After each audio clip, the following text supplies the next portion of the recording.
चीज है कोरोना के विषय में आपसे शेयर करना चाहूंगा।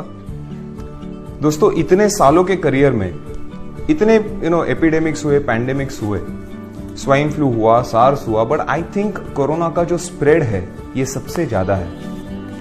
और इसी स्प्रेड में हम इतने दिनों से घर पे बैठे हुए हैं। एक इनडायरेक्ट स्ट्रेस है, प्रेशर है, बिजनेस का टेंशन है, जॉब के टेंशन है, और उससे भी ज्यादा हेल्थ के टेंशन है। दोस्तों, गए कितने दिनों से कुछ ना कुछ क्वेरीज आ रही हैं with regards to the claim settlement for corona. लोगों की बेसिक क्वेरी ये है कि क्या मेरे मेडिक्लेम में कोरोना वायरस कवर्ड है, और अगर है तो वो क्या लिमिट तक है, और अगर नहीं है तो क्या मुझे नई पॉलिसी लेनी पड़ेगी।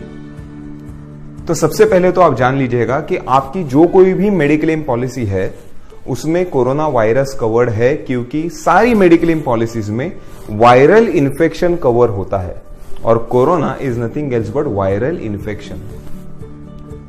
फ्रेंड्स, टिपिकल वेटिंग पीरियड जो होता है कोई भी क्लेम करने के लिए, इट इज ओनली 30 डेज। सो 30 दिन के बाद अगर वायरल इन्फेक्शन हो जाता है तो मतलब अगर आपकी पॉलिसी को 30 दिन हो गए हैं या फिर आपकी पॉलिसी सालों से चलती आ रही है, तो आपको किसी भी प्रकार की चिंता करने की आवश्यकता नहीं है।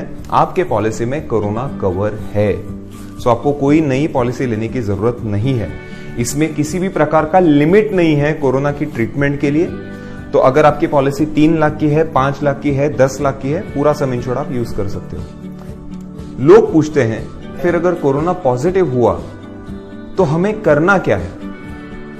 तो दोस्तों, जैसे ही कोरोना पॉजिटिव निकलता है, सबसे पहले जितनी भी म्युनिसिपैलिटीज है इन्होंने आपको एक टोल फ्री नंबर या हेल्पलाइन नंबर दिया रहेगा।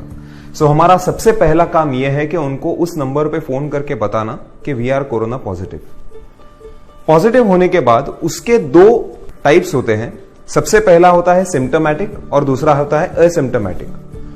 सिम्टोमैटिक मतलब क्या आपको कोई और सिम्टम्स है, जैसे कि फीवर है, कफ है, ओके, ये कुछ या खांसी कंटिन्यूस आ रही है। अगर ये सारे सिम्टम्स है तो आपको इमीडिएटली बीएमसी एडमिट करवा के ले लेगी।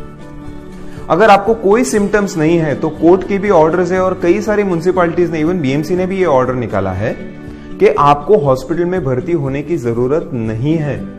आप अपने आप को अपने घर में 14 दिन के लिए क्वारंटाइन कर सकते हैं, because the main source of curing corona is rest and your immunity power.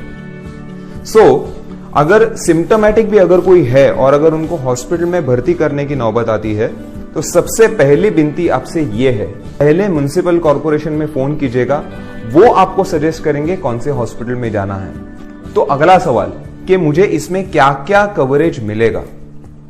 तो दोस्तों, अगर आप एडमिट है और अगर आपके ऊपर लाइन ऑफ ट्रीटमेंट चल रही है, तो सबसे पहला मेडिकल प्रोटोकॉल के हिसाब से, depending on case to case, आपके ऊपर 3 बार टेस्ट की जाएगी, मल्टीपल टाइम्स। मतलब एडमिट करने के पहले पॉजिटिव निकला, इसके लिए आप एडमिट हो गए। एडमिट होने के बाद 3 बार आपके ऊपर टेस्ट की जाएगी। अगर तीनों बार वो नेगेटिव निकला तो आपको डिस्चार्ज दिया जाएगा।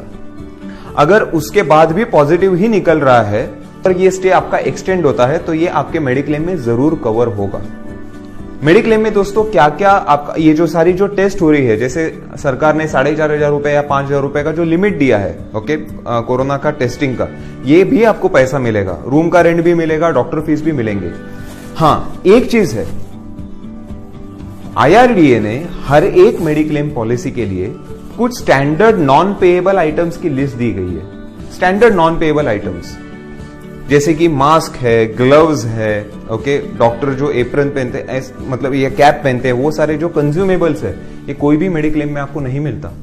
तो ये जो PPE किट है, पर्सनल प्रोटेक्टिव इक्विपमेंट, ओके, जो वार्ड में जाते वक्त नर्स है, डॉक्टर है, वो सूट पहनते हैं और उसके बाद में अंदर जाते हैं, ये कंज्यूमेबल में आ रहा है। इसीलिए ऑलमोस्ट सारी कंपनियां इसका पैसा नहीं दे रही है। सो मेक श्योर आप जो कोई भी हॉस्पिटल में जाएंगे, पर्सनल प्रोटेक्टिव इक्विपमेंट, इसमें सबसे बड़ा फ्रॉड हो रहा है। सो इसमें खाली आपको ध्यान रखना है कि ओवर चार्जिंग ना हो हॉस्पिटल की तरफ से। But otherwise all your expenses are covered in mediclaim. Your cashless, अगर टीपीआई डिपार्टमेंट काम कर रहा है तो आपको कैशलेस भी मिलेगा। सो